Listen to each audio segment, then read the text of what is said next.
Welcome to the Salmon Runs YouTube. Enjoy the video. You start by signing in so the app knows who you are and what tickets you own.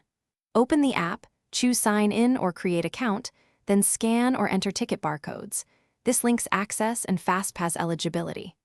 Once done, grant location and notification permissions so wait times and offers update in real time. Make sure mobile data or park Wi-Fi is active and your phone is charged. You'll rely on live maps and updates throughout the day. You now plan the day. Open the interactive map and filter attractions by wait time or height to prioritize what matters most to you. Tap an attraction to view wait times, upcoming show schedules, and lightning lane options.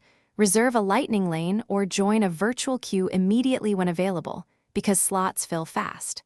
Once booked, add dining and entertainment reservations to your itinerary, so the app sends reminders and keeps your schedule organized across the day. You finish by using the app as your on-park guide. Follow the real-time map to attractions, accept push alerts for boarding calls, and consult wait times before walking. If plans change, edit or cancel reservations in My Plans so slots free up and your timeline updates. If something goes wrong, a booking won't confirm or the map won't load, make sure permissions are enabled, close and reopen the app, or contact guest services via the in-app chat for immediate help so you don't lose valuable. Thanks for watching. Consider subscribing if we helped you.